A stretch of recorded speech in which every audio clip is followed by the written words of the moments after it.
आज के इस वीडियो में अपन जिस क्वेश्चंस के बारे में डिस्कस करने वाले हैं वो अपने पास जेईई मेंस के 22 जैन 2025 के शिफ्ट फर्स्ट का क्वेश्चन है, जैसा कि आप लोग देख पा रहे हैं। यहाँ पर देखिए हमारे पास क्या दरकार है कि let the parabola y equal to अपने पास x square plus p x minus 3 के बराबर दे रखा है। मीट द कोऑर्डिनेट एक्सिस बराबर, ठीक है, at the point p comma q and r। 3 point है अपने पास, 3 पॉइंट कोऑर्डिनेट एक्सिस पे यानी एक्स एक्सिस वाई एक्सिस कुछ भी पे भी हो सकता है। If the circle c with the centre -1 comma -1, ठीक है, सर्कल का सेंटर -1 दे रखा है। Passing through the point P Q are, एक सर्कल है जो कि इस पॉइंट से पास हो रहा है, ठीक है। Then the area of triangle P Q R हमें निकालने। चलो सबसे पहले अपने पास ये जो पैराबोला है, ये पैराबोला जैसा भी होगा वो अपने पास ऐसा पैराबोला होगा, हाँ या ना। अगर ये पैराबोला ऐसा पैराबोला है तो तुम्हें शायद इतना तो बेसिक नॉलेज होगा पैराबोला का कि ये जो पैराबोला है, ये पैराबोला, एक सेकेंड, ये जो पैराबोला, ये पैराबोला एक्स एक्सिस को भी अपने के पास कट करेगा और वाई एक्सिस को भी मीट करेगा। और ये शिफ्टेड पैराबोला, ये स्टैंडर्ड पैराबोला तो है नहीं, ये कैसा parabola, shifted parabola. Shifted parabola में अपने के पास इसको तो हम जिंदा तो पैराबोला बचा नहीं हुआ है क्योंकि पी हमारे पास है नहीं, ठीक है। पी रहता तो हम डायरेक्ट एग्जैक्ट पॉइंट ही बता देते, लेकिन पी तो है नहीं। तो हम ये अज्यूम करके चलते हैं कि ये जो कोऑर्डिनेट एक्सिस को अपने के पास कट करेगा तो ये एक्स एक्सिस ये रहा, एक सेकेंड, ये हमारे पास एक्स एक्सिस ये रहा और वाई एक्सिस को भी अपने पास कट क्या होगा, तो वाई एक्सिस हमारे पास ये आ गया, ठीक है। अब बताओ तो वाई एक्सिस को जो कट क्या होगा, पैराबोला ऐसा होगा। अब बोलोगे सर ऐसा होगा, ऐसा भी तो हो सकता है। तो ये बोल रखा है कि ये कोऑर्डिनेट एक्सिस को कट कर रहा है तो ऐसा तो होने से रहा, और एक्स स्क्वायर पॉजिटिव है तो इसका मतलब ये है कि अपवर्ड पैराबोला होगा और पैराबोला ऐसा होगा। तो हम ये मान लेते हैं कि ये जो पैराबोला है, एक तो पॉइंट पी है, क्या है बेटा, पी है, दूसरा हमारे पास क्यू है और एक हमारे पास क्या है बेटा, आर है। अगर हमारे पास पी पॉइंट है तो पी पॉइंट तो हमारे पास ऐसे ही आ गया। अगर एक्स की जगह 0 डालें तो पी पॉइंट हमारे पास किस तरह आ जाएंगे, 0,-3 के बराबर। अच्छा, ये 0,-3 है तो थोड़ा सा हम एग्जैक्टली ग्राफ ही बना लेते हैं ना, ताकि अपने पास चीजें थोड़ा सा आसान हो जाए। देख लो, ये जो पी पॉइंट होगा ये अपने के पास निगेटिव आ रहा है ना, तो ये पैराबोला ऐसा कुछ होगा, ठीक है। अब बोलेगे सर आपको कैसे पता चला, तो बेटा ये पी पॉइंट निगेटिव आ रहा है ना, तो negative x axis y axis में कटेगा ना, ठीक है। तो थोड़ा सा ध्यान दीजिए। तो ये आ गया इनके पास, ये क्वेश्चंस का फोटो ड्रॉ करते वक्त पता चलेगा, ऐसे नहीं पता चलेगा। तो ये आ गया पी क्यू और ये रहा आर के बराबर। पी पॉइंट जो भी होगा वो हमारे पास अल्फा कॉमा 0 मान लेते हैं, आर पॉइंट जो भी होगा वो अपने पास बीटा कॉमा 0 हो गया, और ये क्यू पॉइंट जो भी होगा वो अपने पास किस बराबर हो जाएंगे बेटा, ये तो एग्जैक्टली 0 कॉमा अपने के पास 3 के बराबर हो गया, -3 के बराबर, क्योंकि एक्स 0 डालोगे तो ये 0,3 के बराबर हो गया। ये हमारे पास क्यू पॉइंट हो गया। इससे अपने का जो ट्राइंगल फॉर्म हो रहा है उस ट्राइंगल का हमें एरिया बताना है। ये ट्राइंगल फॉर्म हो रहा है, इस ट्राइंगल का हमें क्या बताना है बेटा, एरिया बताना है, ठीक है। देख लो अपने का जो ट्राइंगल फॉर्म हो रहा है, तो हमें जो एरिया चाहिए वो एरिया किसका चाहिए, इस वाले पोर्शन का एरिया चाहिए, ठीक है। ये वाला इधर वाला नहीं चाहिए। अगर अपने पास इसका एरिया चाहिए तो एरिया निकालने के लिए हमारे पास अल्फा और बीटा का होना कंपलसरी है।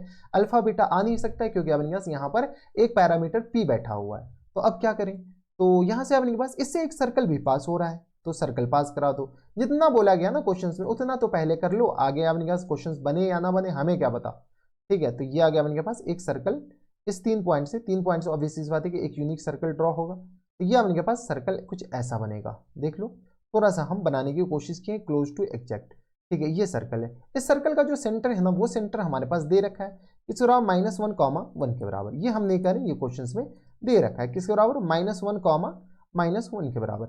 इस सर्कल का जो इक्वेशंस होगा वो इक्वेशंस किसके बराबर होगा, इक्वेशंस बता दूं, x+1 इन पूरे का whole square plus terms y+1 इन पूरे का होल स्क्वायर के बराबर, और इक्वल टू किसके बराबर हो जाएंगे, तो आर स्क्वायर के बराबर। अगर आर आ जाए तो हमारा काम हो जाएगा। आर के बारे में अपने पास क्या कर सकते हैं, आर हमारे पास यही तो डिस्टेंस होगा, है ना, सेंटर से पैरामीटर को मिलाने वाली लाइन है को तो आर बोला जाता है। तो बता, तो ये अगर अपने पास आर हुआ तो ये आर किसके बराबर होगा, आर इक्वल टू अपने पास आ जाएंगे स्क्वायर रूट ऑफ, ये आ गया अपने पास, हम डायरेक्ट निकाल लेते हैं, ये आ गया अपने पास 1 और प्लस, ये तो अपने पास आर स्क्वायर ही लिख लो ना direct, r square equal to किस तरह आ जाएंगे, तो ये आ गया अपने पास 1 और प्लस 1 प्लस अपने के पास 4, कितना आ जाएगा अपने के पास 5 के बराबर, आर स्क्वायर 5 के बराबर हो गया, यानी x+1 इन पूरे का होल स्क्वायर हो गया, और प्लस टाइम्स y+1 इन पूरे का होल स्क्वायर हो गया, और इक्वल टू आ गया अपने पास 5 के बराबर। यस और नो, अगर अपने पास ये r इसके बराबर हो गया, r किसके बराबर, ये 5 के बराबर हो गया, तो ये सर्कल का इक्वेशंस आ गया। जब सर्कल का इक्वेशंस ये आ गया तो तुम्हें शायद ये पता होगा ये सर्कल ही तो है, ये जो अपने पास एक्स एक्सिस को कट कर रहा है। जब सर्कल एक्स एक्सिस को कट कर रहा है तो यहाँ से अपने के पास क्या करो, y की जगह 0 पुट कर दो, y की जगह जैसे 0 पुट करोगे तो ये p और r आ जाएगा।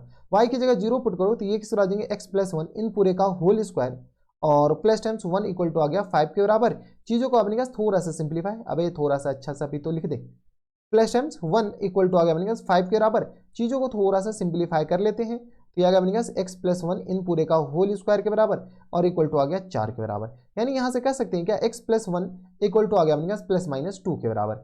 एक बार प्लस ले लो और एक बार अपने पास माइनस ले लो। जैसे अपने पास प्लस और माइनस लोगे तो अपने पास वो x आ जाएगा। तो बताओ तो जैसे प्लस लेंगे तो x+1 इक्वल टू आ गया अपने पास 2 के बराबर, यानी x इक्वल टू किस बराबर हो गया 1 के बराबर। और x+1 इक्वल टू किस बराबर हो जाएंगे बेटा -2 के बराबर, यानी x इक्वल टू आ गया -3 के बराबर। यानी हमारे पास p पॉइंट आ गया और q पॉइंट आ गया। थोड़ा सा ऐसे ध्यान दीजिएगा तो p पॉइंट का जो कोऑर्डिनेट हो जाएंगे वो -3, 0 हो जाएंगे और r पॉइंट का जो कोऑर्डिनेट हो जाएंगे वो अपने पास 1, 0 के बराबर हो जाएंगे। यस और नो, ठीक है। अब अपने पास क्वेश्चन में क्या बोला गया कि इससे जो ट्राइंगल बन रहा है उस ट्राइंगल का एरिया निकालना है। तो एरिया ऑफ ट्राइंगल इतना आसान, एरिया ऑफ ट्राइंगल कौन सा PQR, PQR से जो अपने पास ट्राइंगल तो 1/2 इंटू, अब अपने पास डिटर्मिनेंट आएगा तो थोड़ा सा अपने पास ख्याल रखिएगा। जैसे अपने पास डिटर्मिनेंट आए तो ये डिटर्मिनेंट बना दिए और कुछ नहीं किया हम, ठीक है। तो ये आ गया अपने पास, बोले सर इतना सजा धजा के नहीं लिखना है, आराम से चुपचाप क्वेश्चन बनाओ और भागो, ठीक है। तो 1/2 और एक क्या आ गया अपने पास 3, 0 सॉरी -3 और ये आ गया अपने पास बराबर -3, 0 और 1 के बराबर, 1, 0 और 1 के बराबर और दूसरा अपने पास बराबर हो जाएंगे तो 0 और ये रहा अपने पास किस बराबर 0, -3 और ये रहा 1 के बराबर। इसके क्रॉसपोंडिंग हम डिटर्मिनेंट को सॉल्व कर रहे हैं। ये आ गया अपने पास 1/2 इंटू, ये आ गया अपने पास -3 और +3 हो जाएंगे ना, ये और ये गया तो ये आ गया अपने पास -3 और -1 के बराबर। यहाँ से सॉल्व कर लेते हैं तो ये आ गया अपने पास 1/2, 3 1 4 4 थिया 12, ये आ गया अपने पास 12 के बराबर, -12 होगा लेकिन अपने पास ट्राइंगल का एरिया कभी भी निगेटिव होगा नहीं तो ये आ गया अपने पास 6 के बराबर। यानी हमारा जो फुल एंड फाइनल आंसर हो जाएंगे वो 6 के बराबर हो जाएंगे। डिटर्मिनेंट सॉल्व करना ये तुम्हारा काम है बेटा, हमारा काम नहीं है। अगर डिटर्मिनेंट भी सॉल्व करने नहीं आ रहा है ना तो चुल्लू भर पानी में डूब करके मर जाओ, ये बेसिक डिटर्मिनेंट है, ये क्लास 10th के बच्चे को भी आ जाता है। अगर तुम ये चाह रहे हो कि ये वाला डिटर्मिनेंट हम नहीं सॉल्व कर पा रहे हैं और फिर भी हमारे जी मेंस में नंबर आ जाए तो थोड़ा सा दिक्कत है बेटा, ठीक है। तो करवा है लेकिन यही सच है, तो सोच लो कितना आता है तुम्हें। तो ये थे हमारे पास जे मेंस के 22 जन 2025 के शिफ्ट फर्स्ट का क्वेश्चन था। आसान सा सवाल कह सकते, आसान तो नहीं कर सकते थे, थोड़ा सा सोचना पड़ा और कुछ नहीं। तो बस इतना इस वीडियो में। अगर आपको हमारे पढ़ाने का तरीका सही लग रहा हो तो प्लीज़ इस वीडियो को लाइक कर दीजिएगा, साथ में चैनल भी सब्सक्राइब कर लीजिएगा ताकि ऐसी इंटरेस्टिंग वीडियो आपको फ्यूचर में भी मिलती रहे। तो बस इतना इस वीडियो में, मैं आपसे मिलता हूं नेक्स्ट वीडियो में, तब तक के लिए stay happy, stay healthy and good bye.